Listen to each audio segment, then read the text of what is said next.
first. helpful. Okay, Everything you I wanna wished get I had in law started? school. Hastings is, where'd you go to law school? Santa Clara? Okay, folks, Georgetown. let's get Hastings is started a, now. Service station law school.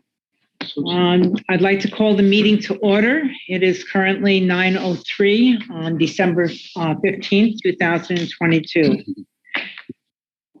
And first, the roll call. Roll call is Ron Barr, are you here? Ron Barr, present. Mike Town Town. here. Ted Sakai? I'm here. I'm here, and I don't believe that Mark has been able to join us. Mark is on the mainland for a conference, and he was saying if he has enough time to step out to join us, he will. But right now, he's not here yet.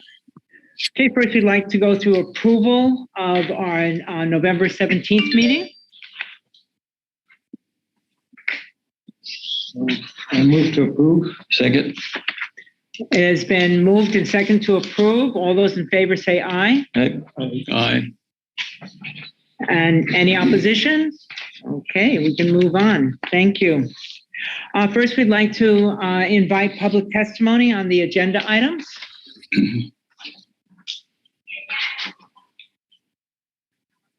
How do you tell if someone has their hand up?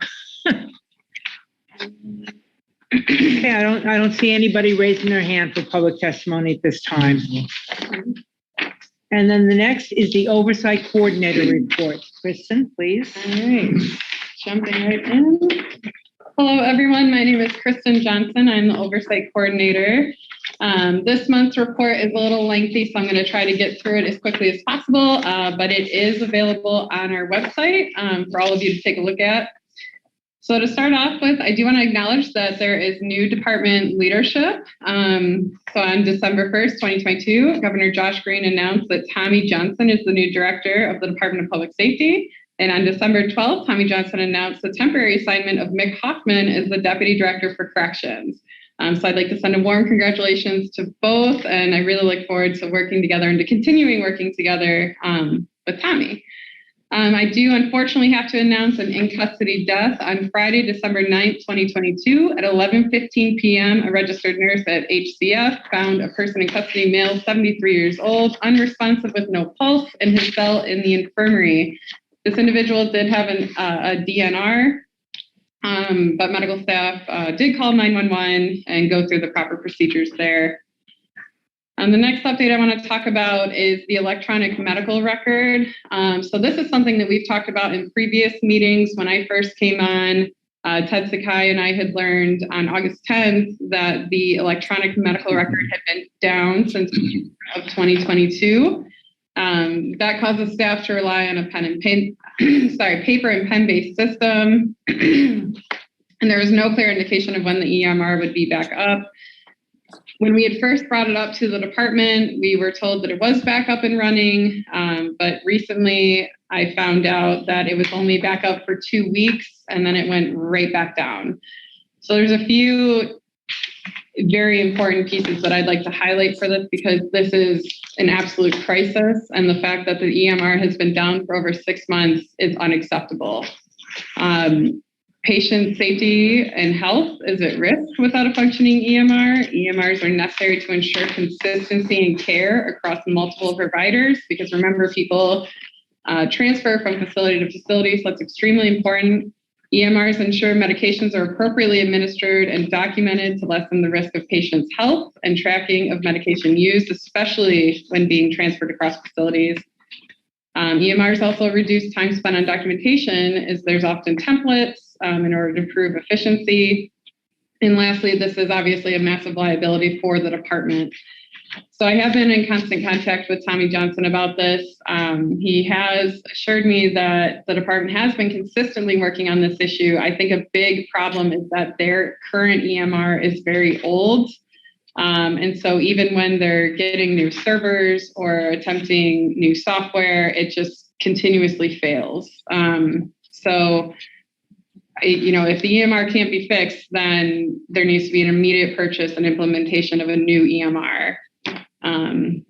Commissioners, did you have any? I agree with that completely, what you just said, that if it cannot be fixed, it needs to be resolved. But I would ask that a letter be drafted from the commission to Tommy, explain this is unacceptable and we want to be kept up to date and informed as to what is happening with the electronic medical record system. It cannot continue this way. And we want some results. My concern is mainly inmate or safety, but also liability. Mm-hmm. Somebody, I don't see how you're going to get better by not having your EMR up. So I think it's a giant priority. Yeah, I think the other piece that I want to highlight too is that medical staff are very, very burnt out right now. Mm-hmm. And medical staff are absolutely vital to have a functioning facility and a safe facility. And so, that's yet again another reason to ensure that this is working. So I'll make sure that we get a letter drafted. The head of medical, Gavin, we might want to have him appear at some point. Okay. Or get a report. Okay. Kristen, I had a question instead. Do you have specifics on the dates, the date it went down again? And so we have a sense of how long it has not been functional. Yeah. So it officially went down, let's see. I don't have the exact date in June. I know it went down in June of 2022. And it was on August 24th, 2022, that we had addressed this matter. From there, we were told it was back up and running. That lasted 2 weeks. And then since that time, it's been back down again. So basically, at this point, I think it's been 26 weeks total of this being a problem where sometimes it'll come on and go off, but it's mostly been offline completely. And the other part about it, Ted, I want to throw is every time it goes down, they lose all those months back that they had just inputted into the system. Wow. Yeah, it definitely is a crisis. So it's about 3 months continuously. There has been no EMR. Yeah. And I saw Kat just put in the chat that it went down on June 16th. Oh, 14th. Sorry, Kat. June 14th, 2022. This was before my time, Kat. We'll blame you anyway. No, of course not. Yeah, so I definitely would support Martha's proposal that we send a letter to the department expressing our profound concern with this. Okay. And then we'd be kept abreast about how they're trying to resolve it. Yes, it should be treated as an emergency. Yeah. Yeah, I agree. Okay, we'll make sure we get that done. So moving forward in the report, action taken. Just want to note before you go on that Mark Patterson has joined us. Awesome. Unknown caller. Welcome, Mark. I'm here. Thank you. Hey, Mark. Is it protocol to hear from Gavin, or is that up to Tommy? You might explore that. I'd like to hear right from the person that has the problem. Okay. Yeah, I'll look into that for sure. Okay. Welcome, Mark. And moving forward in the report. So for actions taken, in this past month, I want to be very transparent. I was only able to do one facility tour. That was on December 12th at HCCC. The reason for that was holiday travel. In addition to that, I was very sick. So I do want to apologize to the public because I have committed to going bi-weekly. But for this month, I was only able to get out there once. For the Justice Involved Homelessness Intergovernmental Collaboration, just a quick update here that we're continuing to work with Going Home Hawaii. They are currently leading this initiative, and they're developing a strategy for these meetings to continue on a monthly basis leading up to a reentry housing summit in April of 2023. So we will definitely be involved in that. Again, the goal here is to really focus on houselessness on the Big Island so that we can start there. And then once we figure out a good strategy to get, especially the homeless population out of the facilities, then we can start looking at the other islands and kind of bring that same plan forward. The next update, I attended a conference called Mana Wahine Ikolu. This was a really unique opportunity to experience a dual approach that focuses on strengthening the capacity to support the community members impacted by system involvement, while also enhancing the wellness of each participant. And so it was a huge opportunity for me, especially coming from the mainland, to learn more about Hawaiian culture, Hawaiian history, and spend some time with some really great people. So shout out to the Pua Foundation for inviting me and allowing me to connect with more community members. Saguaro Correctional Center limited legal call schedule. So on November 22nd, we had received a written complaint from the Hawaii Innocence Project regarding a limited legal call schedule at Saguaro Correctional Center. So according to the Innocence Project, legal calls are only from Tuesday to Thursday from approximately 7:30 a.m. to 12 p.m. Hawaiian time. So the commission did send a letter to the department requesting that Hawaii time normal business hours be considered when creating a call schedule. And Tommy Jensen is in receipt of that letter and plans to respond soon. So he has received it and we're just waiting to hear back. That letter is attached to the oversight report so you can see exactly what we sent.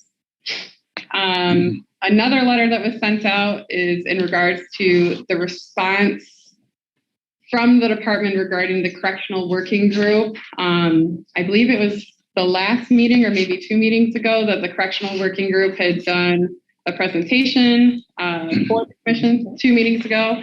And since that time on October 25th, Max Otani did release a response. The commission did find some potential issues with that, and we'll talk about that further in the meeting. I know that's an agenda item, but that letter is also attached to the report. I did want to very quickly highlight some positive things going on at the Department of Public Safety. So they did release some employee and team rewards. I want to give a shout out to the HCCC Mental Health Unit for receiving the 2022 Team of the Year Reward. I've personally met that team. They are phenomenal, so I'm glad to see them getting rewarded for that. In addition to that, there are some associate degree programs, some GED programs, culinary programs that are going on at Halava and at Women's. So again, you can take a look at the report and learn more about that. And lastly, the department had participated in Heroes and Helpers, which is a neat opportunity to take kids shopping for gifts and different things that they wouldn't normally get during the holiday season. So I just wanted to highlight some cool things going on in the department. And then moving forward for HCCC condition updates. So this section is following a report from September 2nd, 2022, where Ted Sakai and I had highlighted serious conditions and concerns regarding inhumane conditions at HCCC. So again, I have committed to bi-weekly trips to HCCC. And my most recent trip was on December 12th, 2022. So the big piece is overcrowding. Currently, the most recent visit, December 12th, the facility was at a 157% occupancy rate. Admittedly, this is a lower rate than it was in September. It was 170%. So there is some improvement there, but I know that the facility is still having a hard time with keeping those numbers down. And a large reason for that is because they don't get to decide who they get. And so the commission is trying to work with the judiciary to get, some judges tour the facilities and see what the conditions are so that, maybe there can be some different decisions made when sending people into custody. Safety and security concerns. So the multi-purpose room, also known as the fishbowl, is still being used. On December 12th, there were 16 men housed in that space. So that was little change from the November report. There is current construction going on, and once it's completed, that multi-purpose room will be able to be completely cleared out. I thought the construction was going to be done at this point. They are a little bit behind, but they're hoping to be done this week. So I will report back if that's correct and if that happens.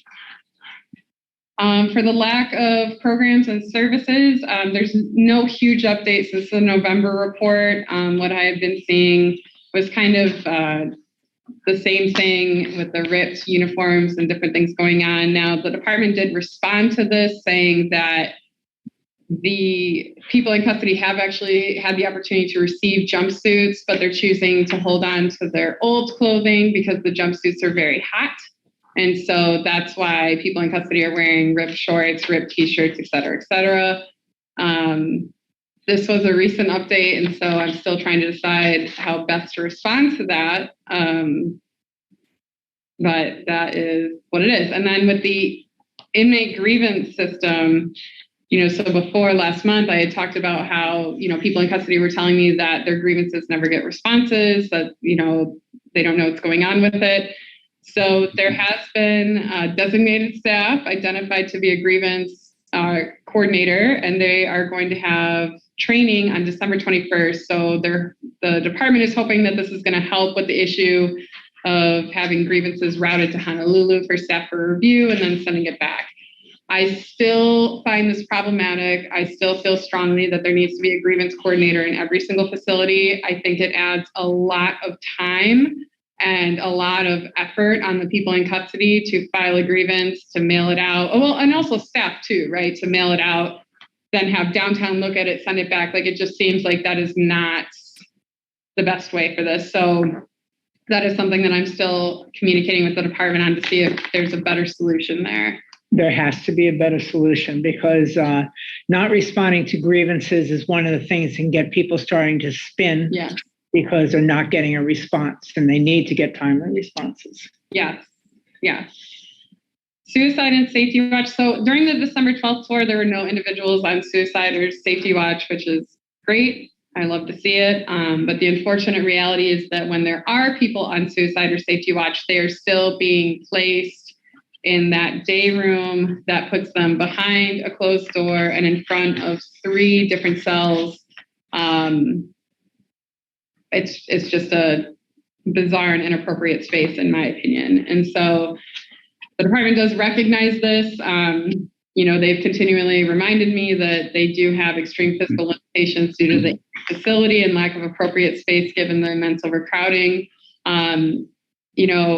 I think, again, once that construction is finished, specifically in Punahele, that's going to make a big difference here. But this is definitely going to be something I'm going to continue to show up and review and look at to make sure that people on suicide or safety watch are appropriately managed. The medical unit, which I have been referring to as the shipping container / COVID housing. So on my most recent visit, there were 19 individuals in these 4 cells, which means that there are 5 people in the first cell, 4 people in the second, 5 in the third, and 5 in the fourth. These are COVID isolation cells. So when people first come to the facility, they are required to isolate. And so this is the space the department has and has decided to use for that. No one was in there for more than 10 days, which is good to hear and see. But at the same time, that is a very long time to be in those types of conditions. There was one cell that had a light fixture broken. I have continuously talked to the department about this because the concern is that there's no windows in these cells except for a small window on the door. So when the light goes out, it is completely pitch black. You cannot see anything in there. Even if I, put my hands up and look in, you cannot see anything. And so that has been continuously concerning to me. And on the department's end, what's happening is that people are continuously breaking lights. And so they are trying to be quick to fix it.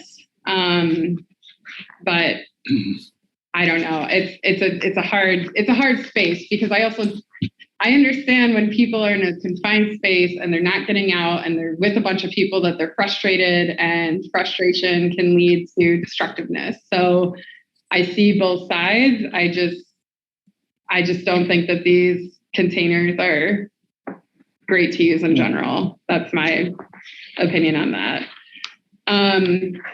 Recreation, there's not too many updates since November.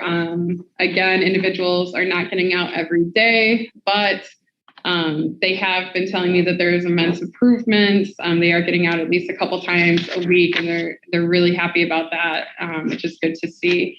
For visits are still not happening. In-person visits are still not happening. A large reason for this is construction in the visit room. I talked about this last month. I'm going to talk about it again. The construction that is occurring is to create non-contact visit spaces in the visit room so that the entire facility would only have access to non-contact visits. I am seriously concerned about this. I think contact visits are absolutely vital for rehabilitation and for keeping family ties and community ties. So this is very concerning to me. Nonetheless, the department is pushing forward. So at this point, they're waiting to get the phones to implement into the non-contact spaces. And once they have the phones, they will conduct in-person visits. So right now it's unclear when that will actually occur, but that's the last part that they're waiting on. So I'll continue to report out about that. General office updates, not too much here. Just make sure you check out our website. We are constantly updating it. We do have a new space where you can submit testimony online. We are accepting anonymous testimony, and I know Martha will talk briefly about that. Also with hiring processes, we are hiring a reentry and diversion oversight specialist. This position is going to be closed at the end of this month. So please, if you know anybody who may be interested or you think would be a good fit, please share. We're really, really excited to have somebody in this space. And then lastly, we have the expenses for the preceding month. There's not too much to go over here. I'll let you all kind of review the report for yourselves. And that is it for me. Okay. I need to go back to item number 4 because when I forgot to cover this. We did receive 3 submittals of testimony that really are not testimony, they're complaints. And all of them are anonymous, and we welcome anonymous complaints. And like one has to do with medical practices, and these are very important to us, but it is not through the public meetings that we will be discussing these things. They first have to be investigated. So how would someone submit a complaint? Yeah, so if you would like to submit a complaint, anonymously, the only way that we have to do that right now is through the testimony button. So I know that can be a little bit confusing. We'll think about ways to make that better. But if you don't mind it being not anonymous, you can email hcsoc@hawaii.gov. That information is also on our website. Or if you have my information, you're always welcome to contact me directly. Okay, thank you. I have some questions I'd like to ask Kristen. Sure. Okay. First, Kristen, on the grievance coordinator, is that person, you mentioned they have a new grievance coordinator that they're going to train up? Yes. Is that person going to be located in Hilo, or is it going to be in Honolulu? No, so my understanding is that they're going to be in Honolulu. So my understanding is that... So there's nobody at the facility who's going to be looking at grievances? Correct. Yeah, that sort of goes against the philosophy of good grievance systems, which is they should be resolved at the lowest possible level at the earliest possible time. Yeah.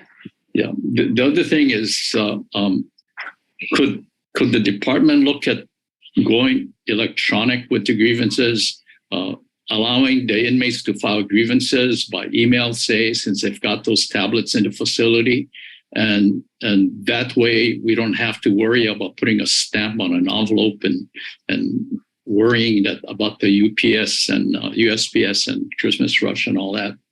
What a dream that would be. So yeah, kind of, yes and no. So the department is looking into creating an electronic grievance system right now. So in addition to, because they're also looking in replacing their entire, it's called Offender Track, but it's basically like their electronic system to track movement and everything like that. So they're looking at replacing both of those systems. However, their current contract is with GTL, and GTL doesn't have, my understanding is that they don't have the ability to do what JPay does, which is a different vendor, to do the email system. So JPay allows family emails, family to send pictures electronically, send grievances electronically, contact lawyers, et cetera, et cetera. So it's a really great system that I've seen in other departments, but this department does not have that contract.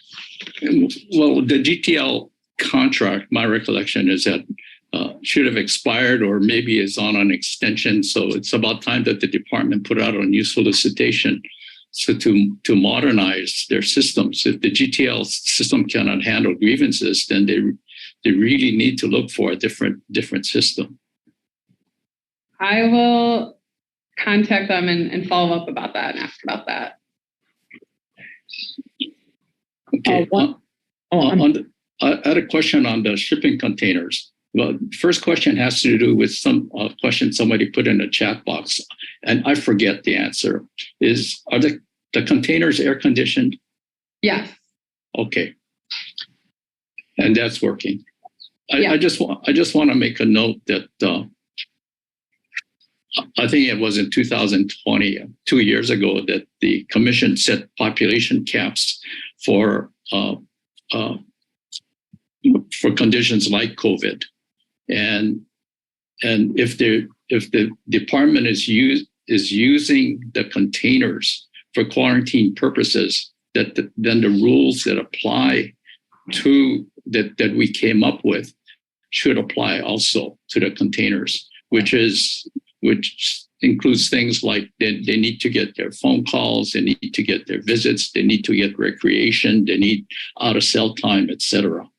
So we really need to look at that, because otherwise the caps that we set are not really meaningful. Yeah.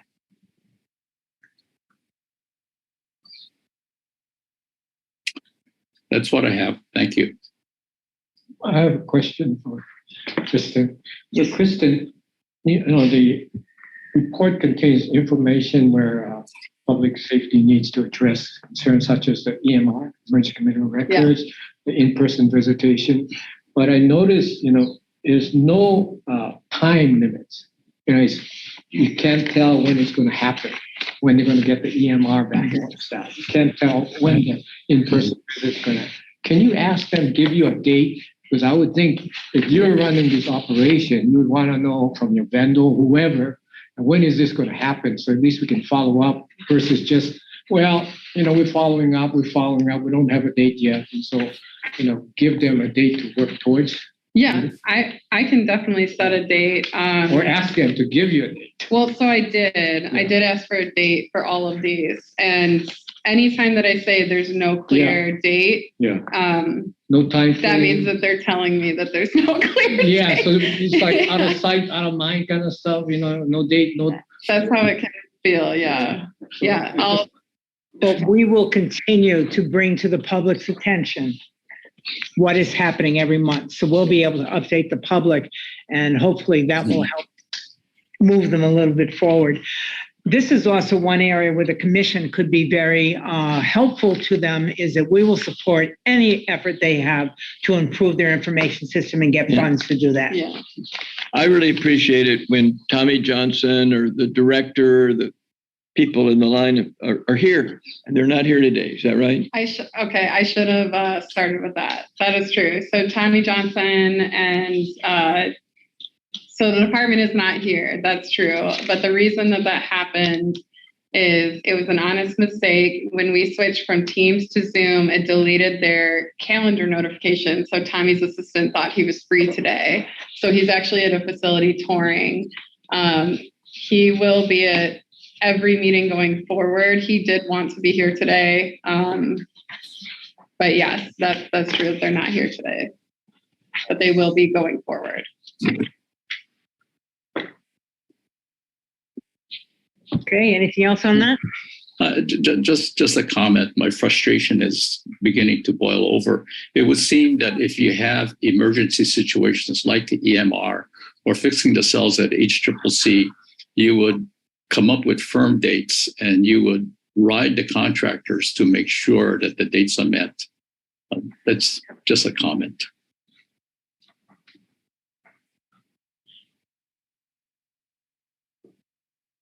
Ms. Reno has just put in the comments also that being that we have a governor now who's a doctor, maybe he can bring it to his attention because he'll care about things like medical records. Appreciate that.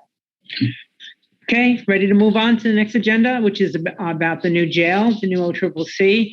First, an update on the meeting with the Correctional Reform Working Group. Ted, do you want to take that? I think you have more recent information because there's a meeting yesterday that I missed. Oh, okay. Yeah, so Ted, Martha, and I have continued to meet with the Correctional Reform Working Group to figure out the best way moving forward, specifically with a new jail, but then also, I think, rehabilitation in general. So we did have a brief meeting yesterday because we will be meeting with Governor Josh Green tomorrow.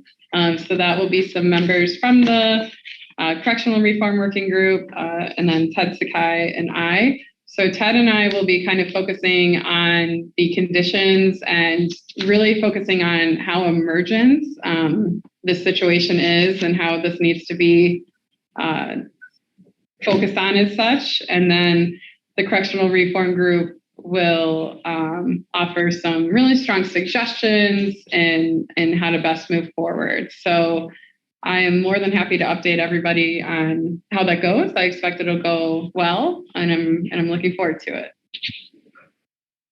I just want to say that I think we don't agree with everything that the Correctional Reform Working Group has proposed. Specifically, I think the biggest disagreement is that we don't think the commission should be responsible for planning and designing the jail. That really is an executive function, and the department should do that. But I think we need to have oversight over the process. That's one. And second, the second comment I want to make is that I believe one of the points that we really want to stress is that there really needs to be a convening of community players who might not only work with people who might find themselves in jail, but work with people who maybe don't have to go to jail.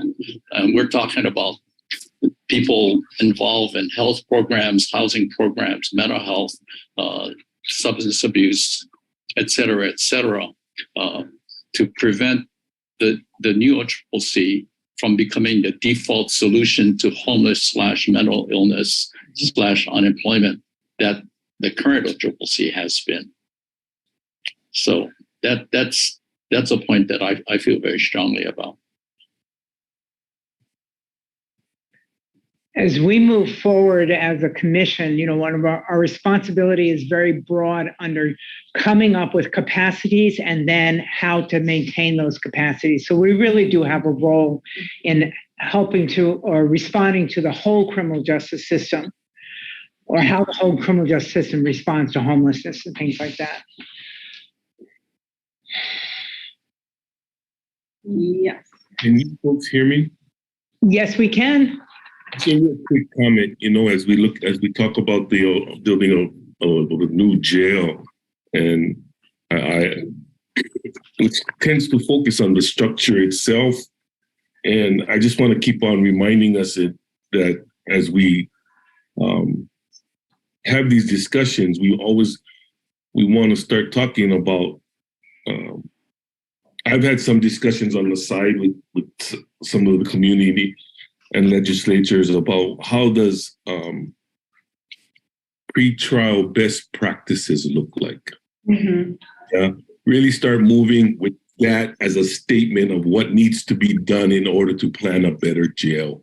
What's happening in the front end in regards to how we can control population and how we can improve on our reentry, and really going nationally and looking at what are the pretrial best practices that are out there and begin to uplift that term, because everybody's afraid of no cash bail.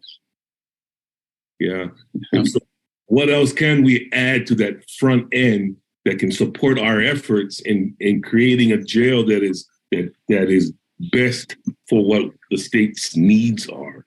So I just want to throw that out there to the community. We're really looking at what is the pretrial best practices and begin to push that in our legislative strategy as we move forward. Thank you.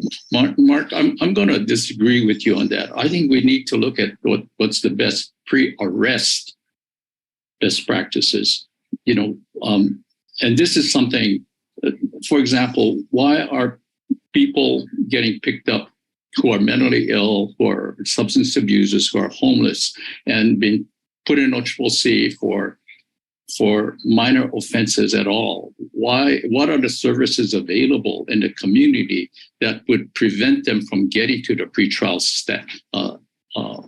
status at all? And this is something that I don't think the department has any control over, and this is why we've been advocating that the scope for the planning really needs to be broadened to include the Department of Health and the Homeless Coordinator and the Department of Social Human Services and other players that are responsible for the health and human services, the safety network in our community. So I think that's a segment. I think pre-arrest is a segment, but then you also have what happens after arrest as well. Of course. What I'm saying is we need to start with why are people getting arrested in the first place? Mike Town. I've been privy to some information. I think maybe later Bob Merce can talk to a little bit. The people from Finland came that apparently have solved, and I'm not sure I believe it yet, the houseless or homeless situation. Finland is comparable, maybe a little bit larger. And the second thing is Representative Ganadin, or Sonny Ganadin. He got a Kellogg Foundation grant and went to New Mexico, and they talked all about bail, no cash bail, and he's very excited about it. That is a best practice and evidence-based practice that he was privy to with these smaller states. So I think we need to hear from both of those at some point. And I did get to talk to him, and I was really impressed, but far be it for me to repeat that. There was an NPR story this morning about Finland and homelessness and how they're resolving it through housing people. That's what they're doing. They're housing people. Bob went. Okay, anything else on that? The next thing is the analysis of is that what we just did, the response? Oh, yeah, I thought... We did the meeting update now. The next item is analysis of PSD response to Commission on Correctional Reform Working Group. I think Ted just covered that. Is that correct, Ted? I'm sorry, I got distracted. No, we just cut what the next item on the agenda is analysis of PSD response to Commission and Correctional Reform Working Group. You already did that. You covered that in the previous one. Yes, Okay. and Kristen said that the letter has been posted, but basically we sent a response to PSD. In our response, we discussed portions of the PSD letter that specifically mention the commission itself. And with that, we took exception to, for example, they talked about how they invited us to participate in the planning, but we didn't show up. But basically what we said was we're really talking about two different phases of planning, and we shouldn't be involved in that specific planning sessions that we were invited to. So it was things like that. And again, that's available on the website for anybody who wants to review it. Okay, so discussions of the next steps in the planning of the new OCCC. Yeah, I did talk with Tommy about this. So there's not really any update at all. Well, there's no money right now, right? And I would like to say we can pat ourselves on the back in helping to pause the development of a new OCCC. But I think the bigger picture is that the state is trying to figure out how it's going to fund its many CIP projects. So it's just serendipity that this was all happening at the same time. As far as I know, we don't know what the governor's position is. Yeah, I don't know. Yeah. So maybe you'll find out more at your meeting tomorrow.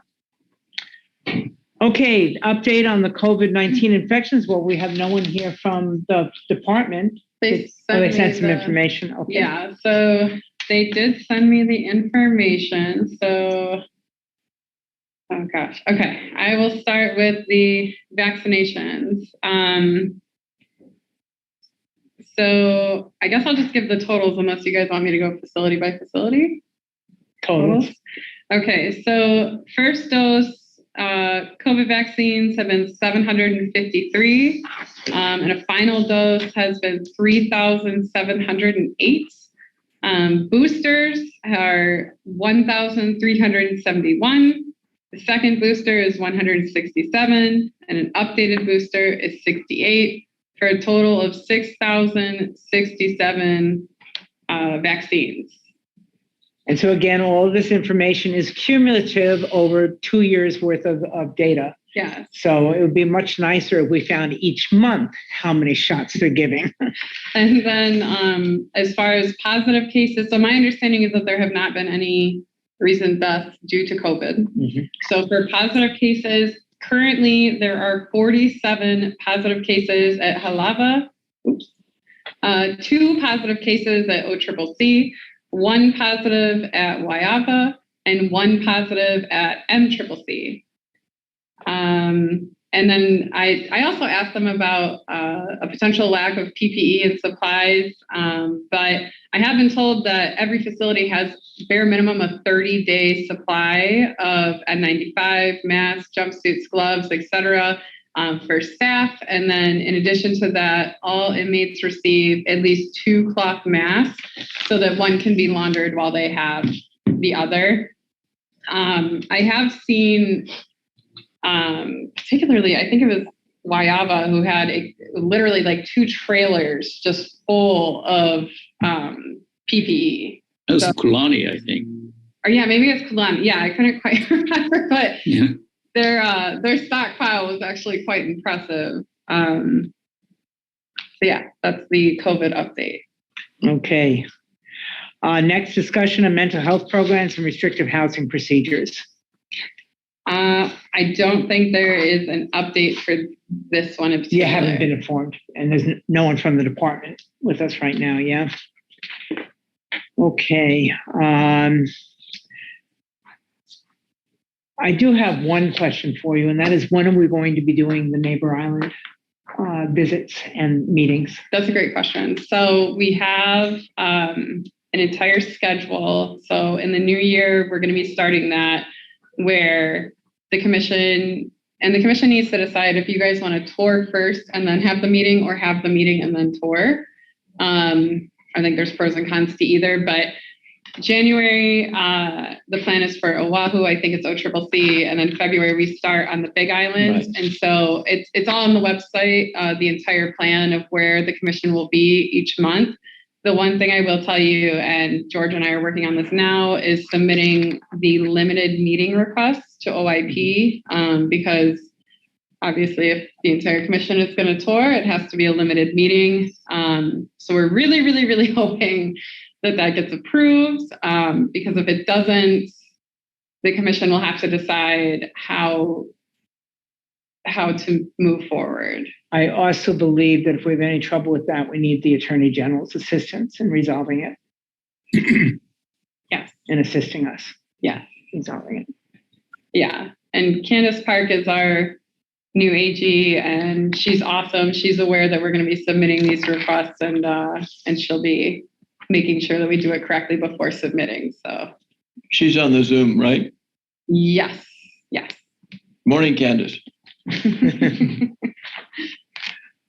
Okay. Morning. Oh, good morning. Okay, now it's time for public comment.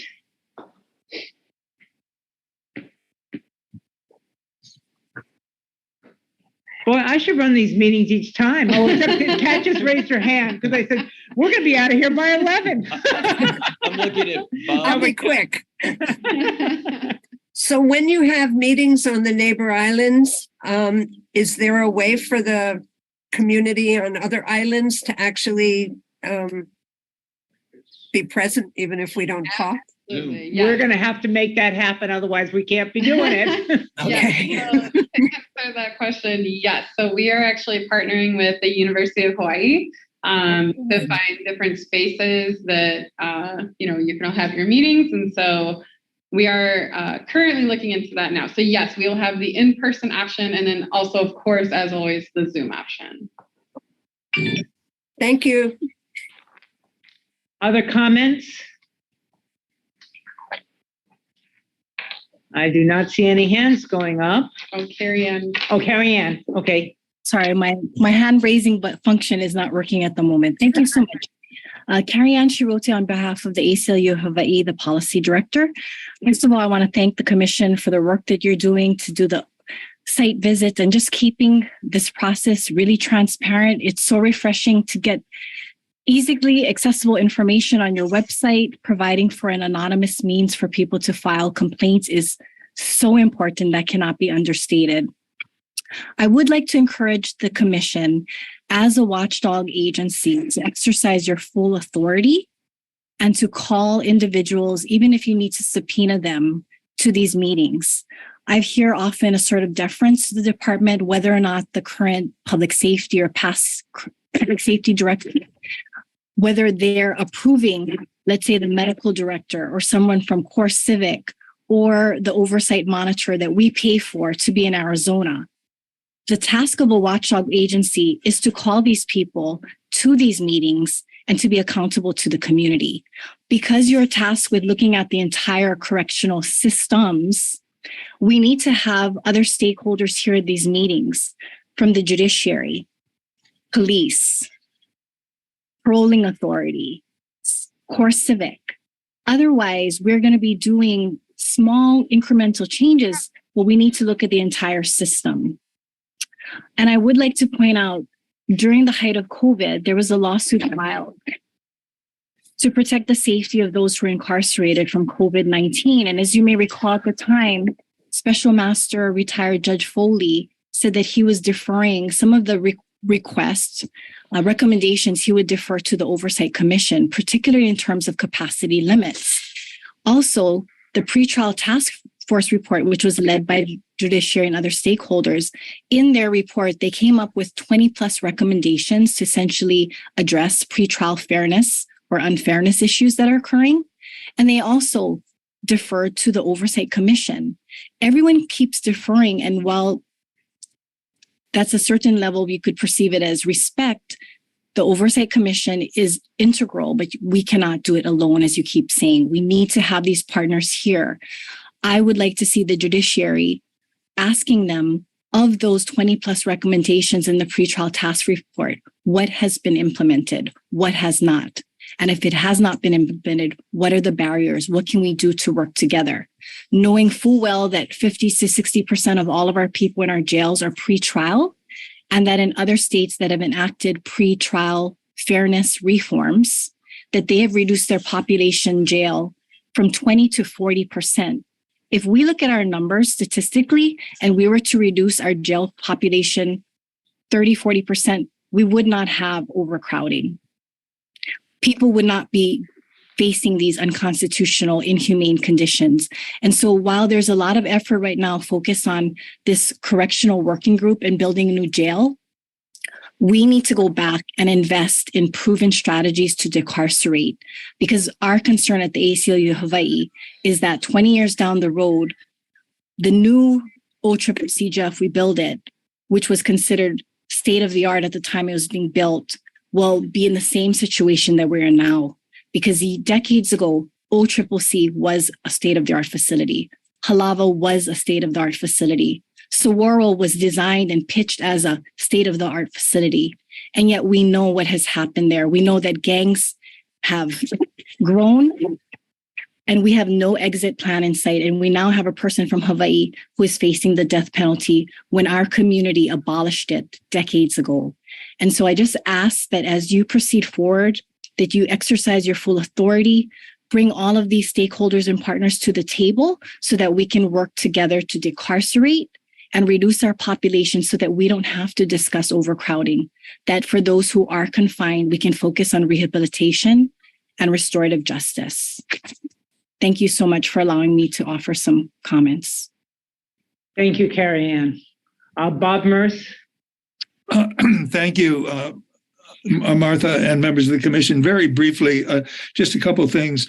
I was on the reentry commission for a while before it was kind of folded into the Oversight Commission. And when we got reports from the department, the words we heard most often is, we're working on it.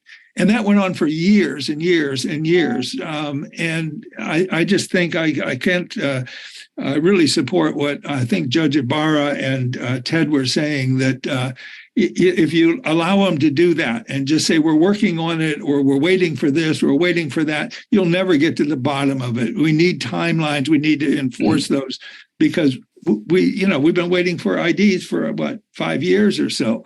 We're working on it, just is not adequate. With regard to the containers, I'm wondering how you isolate when you have 5 people in one container that's, a little tiny container. If one of them's got COVID, the other 4, I'm sure, are going to get COVID. And is that really a smart policy? And I'd like to also second again what Ted said about the importance of it's a departmental policy. It's part of their COVID policy that if you are in isolation, you have all of the privileges that any other inmate would have in terms of visits, phone calls, recreation, out of cell time, and all of those things. And we need to make sure that those people who are confined to containers of all things are not being deprived of the other privileges that they are entitled to under the department's COVID plan. And finally, I think at the last meeting or the one before that, when we report deaths, I'm hearing numbers of elderly people dying in the jail. I think this last one was 70. Was she 70 years old? This person who died in the infirmary. And I think recently there was another one. It might have been at OCCC. I'm not sure. That was 1 or 2 in their 70s. And it costs us a lot of money to provide health care for these people, and to $238 a day, over $6,000 a month, to keep them in our prison. And are we really reviewing these elderly people who are age 70 or more to determine whether they're eligible and ought to be granted medical release, and then finding a place to put them? That has been going on for years and years and years, and I've worked on it. I've exhausted all of my resources trying to find places for these people, but we need to address this systematically, and we need to get those old people out who do not need to be there because they're over 70.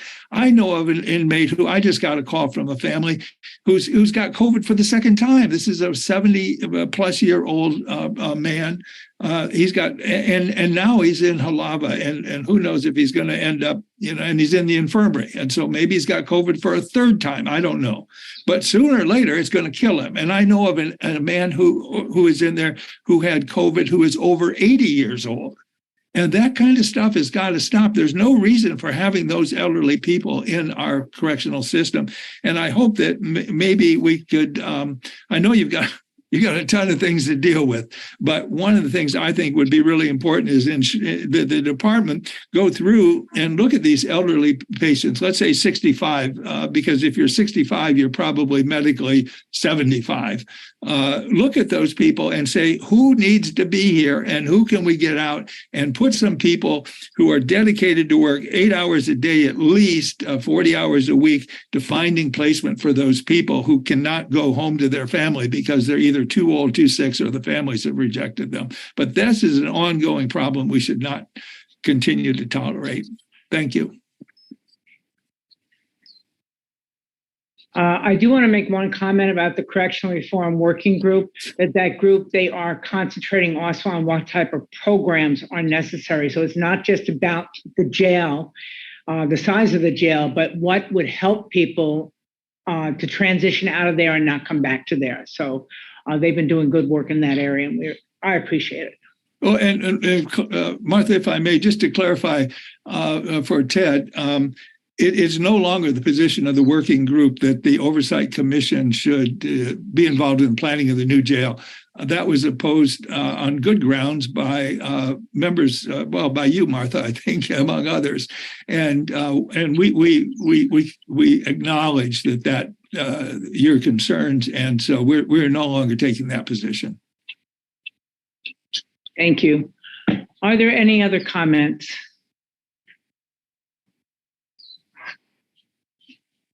Well, if none, can I have a motion to, any announcements? I'm sorry, but our schedule is up on the internet. Yeah, our schedule is up on the internet, and our next meeting is going to be on January 19th at 9 a.m. And I hope that you all have a very lovely and safe holiday season and Happy New Year. Thank you. Thank you. Ted, did you have a comment?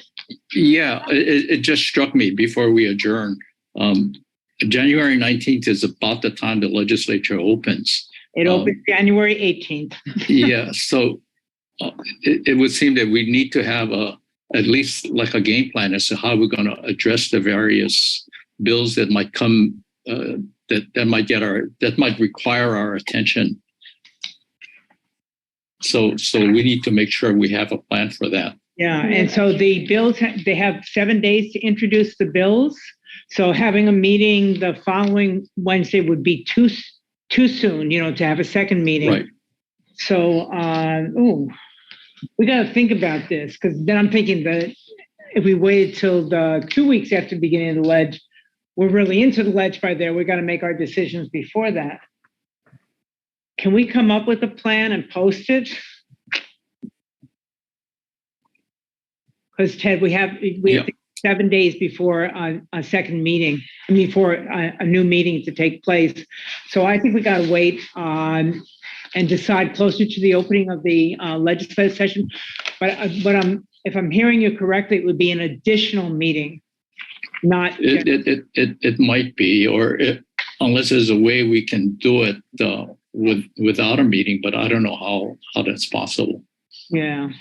It's just a plan to address all the various issues that might come to our attention, including issues that some members of the community would want to bring to our attention. If I can recall, if we have in the meeting the same week as the opening of the legislature, they may or may not be prepared to have all the bills presented, because I remember it was at least a couple of weeks after some of the community helped me with a list of all the public safety type bills. And then right when we got those is when we started setting the dates on meeting and discussing them before the committee hearings start, probably in February, late February. No, yeah. They start a lot earlier than that. And so bills must be introduced by the 7th day of the beginning of the legislature, if I recall correctly, which means some can be introduced the first day, and they may be scheduled for a hearing in 5 days. That's how quickly it can happen. So can we dwell on this a bit, and we'll be in touch? But I think it's going to sound like we're going to have a second meeting in January. Maybe it'll be 10 days into the session or something like that. At least Zoom, maybe. and that would be a public meeting. Okay. Right. Okay. Carrie, any other question? I mean, those are I think you covered it. I was asking about the legislative priorities from the commission and what would the process be moving forward for the community to raise concerns and to request the commission's support of bills and or to bring to your attention bills that should perhaps be defeated and are not in alignment with your recommendations. Now, Kristen thinks that she has come up with a way that she can communicate. So, Carrie Ann, what you just brought in, things that you think that might be of importance to us, that you can send to Kristen, and then she can forward it to all of us. We cannot communicate with each other, but we can communicate back to her. And then she can report based on the communication. The commission is recommending this position and whether we're going to submit testimony or not, and if so, who the testimony will be assigned to, which one of the commissioners it will be assigned to. So I think that way, please bring to our attention, that's going to be we're going to rely on you very, very much to assist us with this. Mm-hmm. Thank you very much. Anything else? We're done. Mark, go ahead. I was going to move to adjourn. Oh, okay. Okay, I'll second it. It has been moved and seconded to adjourn. All those in favor, say aye. Aye. Any opposed? None. Therefore, we will convene again on January 19th and may have additional meetings after that, okay? Thank you so much for coming, Thank everyone. you, Martha. Thank you all. Happy holidays.